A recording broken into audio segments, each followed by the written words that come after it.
نحمدہ ونصلی ونسلم علی رسولہ الکریم اما بعد۔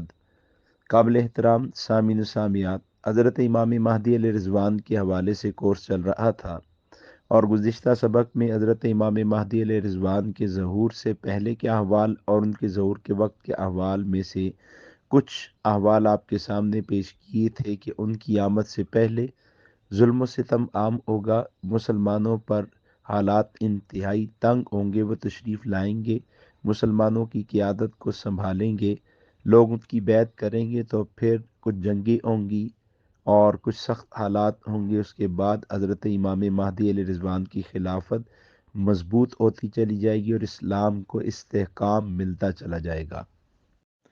اب آج کے سبق میں حضرت امام مہدی علیہ رضوان کی خلافت کے کچھ احوال آپ کے سامنے پیش کرتے ہیں کہ حضرت امام مہدی علیہ رضوان کی خلافت کی برکات امت کو کیسی نصیب ہوں گی، ان کی خلافت کے وقت امت کو کیسی کیسی برکات ملیں گی۔ حضرت امام مہدی علیہ رضوان کی خلافت کے زمانے کے حالات نبی کریم صلی اللہ علیہ وسلم نے بیان فرمائے ہیں، جس کا حاصل یہ ہے کہ حضرت مہدی علیہ رضوان کے زمانے میں امت پر اللہ تعالیٰ کی طرف سے انعامات کی اس قدر بارش ہوگی کہ پہلے کبھی بھی امت کو اس قدر خوشحالی نصیب نہیں ہوگی۔ جو پہلے ظلم و ستم عام تھا، وہ ظلم و ستم ختم ہو جائے گا۔ جو پہلے آسمانی برکات سے امت محروم تھی، آسمانی برکات ملنا شروع ہو جائیں گی، بارشیں بقدر ضرورت ہوں گی، مویشیوں کی یعنی مال و دولت کی بھی کثرت ہو جائے گی، غرض یہ کہ ہر طرف خوشحالی ہوگی اور ہر طرف امن ہوگا۔ ایک حدیث جو حضرت ابو سعید خدری رضی اللہ تعالیٰ سے مروی ہے، وہ کہتے ہیں کہ رسول کریم صلی اللہ علیہ وسلم نے فرمایا کہ میری امت میں مہدی علیہ رضوان ہوں گے جو کم از کم 7 سال یا 9 سال خلیفہ رہیں گے۔ ان کے زمانے میں میری امت ایسی نعمتوں اور فراوانیوں میں ہوگی کہ اس سے پہلے اس کی مثال بھی نہیں سنی ہوگی۔ زمین اپنی تمام پیداوار اگل دے گی اور کچھ بھی نہ چھوڑے گی، اور اس زمانے میں مال عام پڑا ہوگا، مال کھلیان میں اناج کے ڈھیر کی طرح پڑا ہوگا۔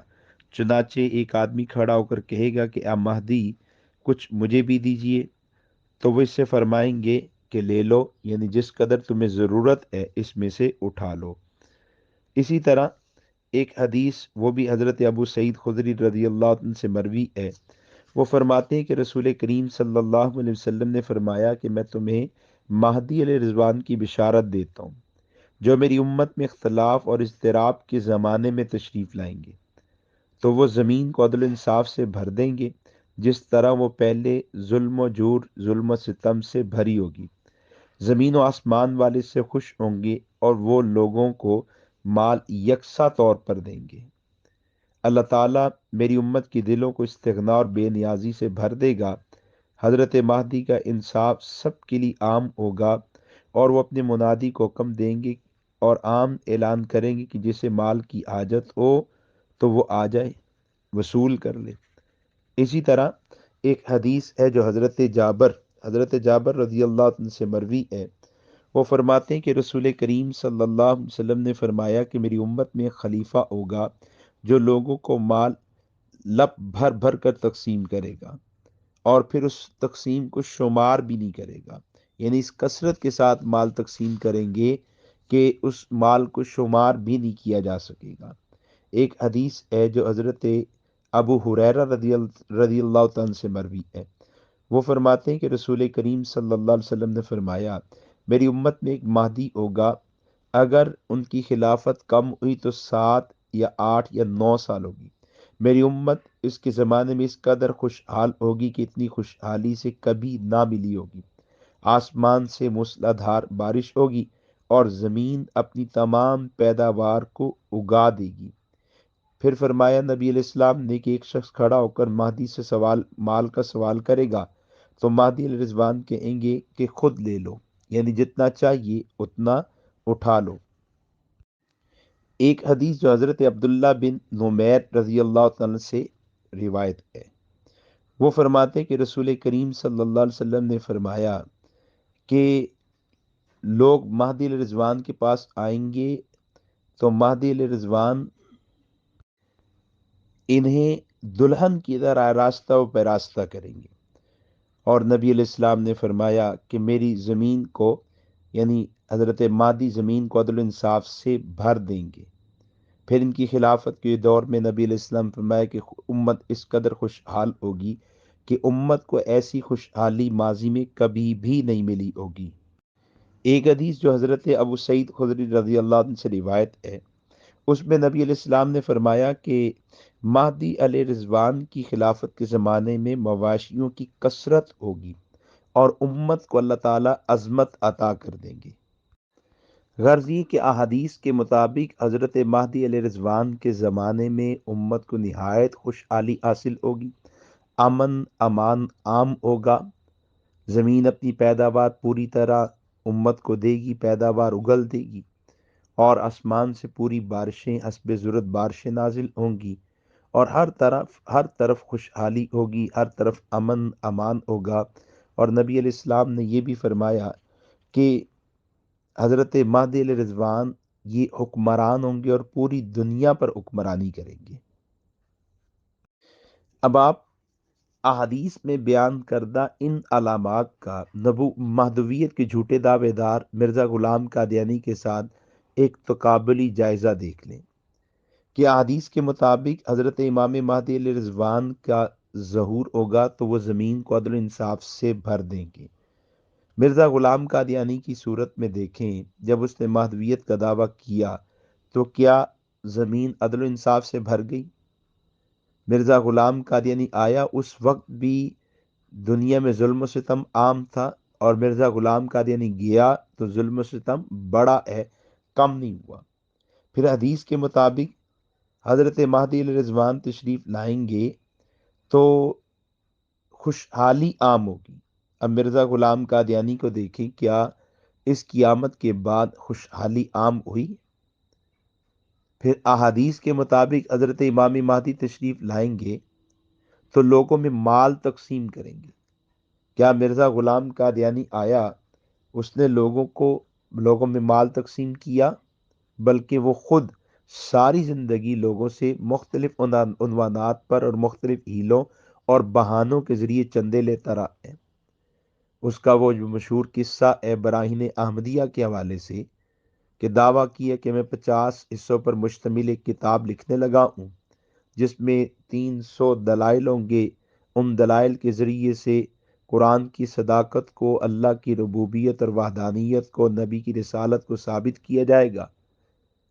اور پھر مطالبہ کی اس کتاب کے لیے مجھے پیسے چاہیے، لوگوں سے پیسے منگوا لیے، کتاب کی قیمت وصول کر لی، لیکن کتاب لکھ نہیں سکا۔ صرف 5 حصے لکھے اور وہ 5 حصوں میں بھی ایک دلیل بھی مکمل نہیں کر سکا۔ پھر حضرت مہدی علیہ رضوان کے بارے میں آیا کہ ان کے زمانے میں لوگوں کے دلوں میں بے نیازی آئے گی، استغنا آئے گا، لوگوں کے دلوں سے حرص اور طمع ختم ہو جائے گی۔ مرزا غلام قادیانی نے دعویٰ مہدویت کیا تو اس کے دعویٰ مہدویت کے زمانے میں اور اس کے بعد کیا لوگوں کے دلوں سے حرص طمع ختم ہوئی؟ کیا دنیا کے بارے میں بے نیازی آئی؟ کیا دنیا کے بارے میں استغنا آیا؟ پھر نبی علیہ السلام جو فرما رہے ہیں کہ امت پر نعمتوں کی بارش ہوگی اور امت پر نعمتوں کی فراوانی ہوگی، کیا مرزا غلام قادیانی کے دور میں ایسا ہوا؟ پھر نبی علیہ السلام فرماتے کہ آسمان سے بارشیں حسب ضرورت اتریں گی۔ مرزا غلام قادیانی کے بعد یا اس کے زمانے میں ایسا ہوا؟ بلکہ کبھی بارشیں زیادہ ہیں، کبھی کم ہیں، کبھی سیلاب ہے تو کبھی خشک سالی ہے۔ پھر زمین اپنی پوری پیداوار امت کو دے دے گی، پوری پیداوار اگل دے گی۔ مرزا غلام قادیانی کے دور میں کیا ایسا کچھ ہوا؟ پھر حضور نے فرمایا کہ مہدی آئیں گے تو مواشیوں کی کثرت ہوگی۔ مرزا غلام قادیانی نے دعویٰ مہدویت کیا تو کیا یہ علامت پوری ہوئی؟ پھر ایک حدیث میں نبی علیہ السلام نے یہ بھی فرمایا کہ امام مہدی کے دور میں ایمان سمٹ کر مدینہ میں آ جائے گا۔ کیا مرزا غلام قادیانی کے دور میں ایسا ہوا؟ پھر حضور نے یہ بھی بشارت دی کہ امام مہدی تشریف لائیں گے تو اسلام کو عالمی غلبہ نصیب ہوگا، وہی عالمی غلبے کا ذریعہ بنیں گے۔ یا مرزا غلام قادیانی کے دعویٰ مہدویت پر یا اس کے بعد اسلام کو عالمی غلبہ ملا؟ یا اسلام اور اہل ایمان آئے روز تنزلی کی طرف جاتے رہے۔ پھر نبی علیہ السلام نے یہ بھی فرمایا کہ حضرت امام مہدی وہ حکمران ہوں گے۔ کیا مرزا غلام قادیانی کو اپنی پوری زندگی میں حکمرانی نصیب ہوئی؟ دنیا پر حکمرانی تو دور، برے صغیر پر دور، صرف قادیان، بلکہ قادیان کے ایک محلے پر بھی، ایک بالس جگہ پر بھی مرزا غلام قادیانی کو کسی طرح کی کوئی حکمرانی ملی؟ بلکہ مرزا غلام قادیانی تو خود ساری زندگی انگریز کا غلام رہا، اسی کا محکوم رہا، پھر مر گیا تو اپنی ذریت کو انگریز کے حوالے کر گیا۔ پھر برے صغیر تقسیم ہوا تو کچھ ذریت وہاں ہندوؤں کی محکوم بن گئی، کچھ یہاں مسلمانوں کی۔ پھر یہاں سے بھاگے تو دوبارہ انگریز کی گود میں جا کے بیٹھے اور وہاں ان کے محکوم ان کے دوبارہ سے غلام بن گئے۔ تو برحال امام مہدی علیہ رضوان کی خلافت کی جو برکات ہیں، خلافت کے جو احوال ہیں، ان میں سے کوئی ایک حال بھی مہدویت کے جھوٹے دعوے دار مرزا غلام قادیانی میں نہیں پایا جاتا۔ یہ بات بھی کھلے طور پر ثابت کرتی ہے کہ مرزا غلام قادیانی اپنے دعویٰ مہدویت میں ویسے ہی جھوٹا ہے جیسے اپنے دعویٰ نبوت رسالت میں، اور اپنے دعویٰ نبوت رسالت میں بھی ویسے ہی جھوٹا تھا جیسے اپنے دعویٰ خدائی میں جھوٹا تھا۔ اللہ کریم ہمیں صحیح سمجھ عطا فرمائے، اور اللہ کریم ہمیں نبی علیہ السلام کی عزت آبرو، اسلام کی حفاظت کی توفیق عطا فرمائے، اور اس سلسلے میں ہمارے اوقات، صلاحیت، مال، جان قبول فرمائے۔